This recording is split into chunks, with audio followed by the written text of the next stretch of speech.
Yun guys, what's up? Bali today is mag-unbox tayo ng Insta360 X4. Actually guys, kahapon na in-unbox ko na siya kaso nga lang na-delete ko pala yung video sa GoPro ko, pero dahil sa gusto kong i-share sa inyo is re-unbox natin siya guys. Pasensyahan nyo na, medyo natin, kumbaga hindi na talaga siya totally unboxing pero re-unbox na siya. So eto guys, eto yung mga ng Insta360 X4.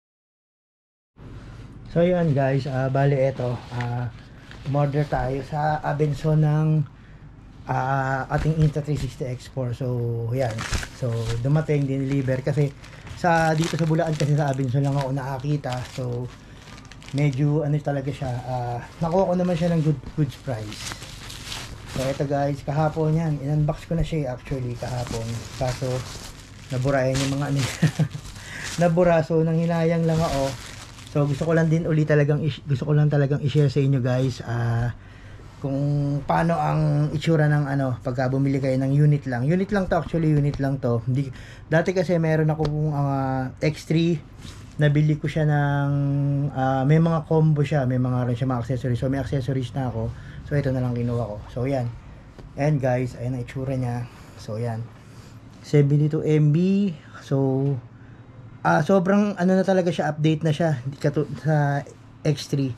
So ayan, 8K resolution na rin siya, sobrang linaw niyan. Tapos meron na rin siyang alam ko meron tang may AI na siya na mas in-advance nila na pag mag-e-edit ka, ka na lang ng ng mga picture mo. So yung mga video mo, yung mga si AI na ang bahalang mag-edit. So para sa mga tamad na mag-edit na katulad ko to guys. So yan, buksan na natin mabilisan lang. So gaya nga ng sinabi ko guys is na-unbox ko na siya kahapon. So yan ang physical itsura ng natin guys. So yan, mas malaki na siya kaysa sa X3.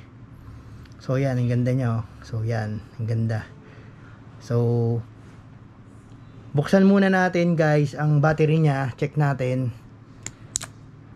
So yan, malaki na rin siya kaysa sa X3. So yan, siguro kasi yung X3 ko dati is nagagamit ko siya ng solve na ako, kahit wala na akong pag magra-rides lang ako, kahit wala na akong extra, nagagamit ko na siya ng matagal. So yan, ito yung niya. Dito na actually yung SIM card yung memory ng GoPro ko is nilagay ko na dito. May extra akong memory, nilagay ko naman sa GoPro ko. Ito na, nilagay ko na, kaya meron na siya. So ito ang USB. Same lang din siya ng Insta360, dito lang din nakalagay. Pero ito yan, kagandahan dito kasi yung Insta360 ko kasi ang naging issue niya is nasira siya sa dagat. So ito mukhang more secured, pero kaso ayoko pa rin magtiwala. So much better na bumili pa rin tayo ng case, waterproof case, kasi medyo mahal, 5,000 yata. So ayan, yan ang niya, itsura niya. So ito, binilang ko pa siya ng lens guard. Umorder ako sa Shopee, ayoko muna siyang tanggalin. So ito ang mga kasama niya sa box pala. So ito, yung iba rito guys, hindi na naka-cover kasi nabuksan ko na kahapon. So ito ang kasama ng, so ito yan, tanggalin muna natin to. Yan, meron na siyang lens protector. So yan, lens protector. Ito actually rin kahapon to. Nakapangalan nito, naka plastic pa siya. So yan, may lens protector na siya, kasama dalawa. So yan. Tapos ito, meron din siyang may naka-silicone pa. Silicone candy. Ano ba yan? Anti-ipis ba yan? Hindi ko rin alam ba't lagi mag-. So ito guys, naka-plastic pa kahapon to. Ito kagandahan, meron na rin siyang protector na rin to parang protector na rin. So ayan guys, sa mga kasama niya. So ayan, goods siya, meron na siya. And meron din siyang bag. Yan, may bag na siya. So sakto yan. Actually pagka may stick ka, dito na rin niya ilalagay, nakagano na rin siya. So na siya, kahit na nakamount siya sa motor, may stick yan, nakaganyan. Ayan, nakita yung thread So yan, very safe siya, tatanggalin mo lang. So yan, Okay, meron na rin siyang bag. So, ito mga kasama. Ito pa. Ano pa ba? Ayun. Ito. Yung USB fast charging type C niya. Type C na fast charging. Ito, malamang fast charging talaga to kasi good yung ano nyo, yung pangalan nito, yung cable makapal. So, ayan pa. Ayan ang mga kasama. So, yun pa ba? Yun, mga manual, sticker.